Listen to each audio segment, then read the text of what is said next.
Hello guys and welcome back to my channel. So in this video I will tell you that how to use the count function to count the number of cells with values in Excel. So before starting this video, make sure to like this video and subscribe to my YouTube channel for more tips and tricks like this one.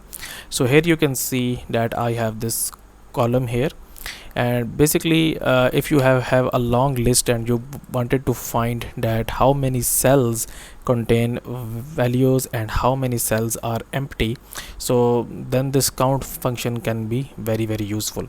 So for this I will just enter this formula here, equal to, and then I will type count here, and then I will add the range here. So let's suppose that if I wanted to count from this cell number 1 to cell number 7 here, that how many cells contain values in it.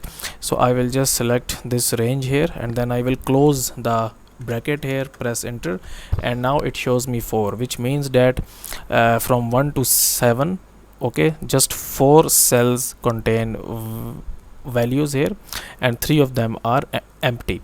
So that's it for this tutorial guys. If you find it useful, kindly like this video and subscribe to my channel, and I will meet you in the next video.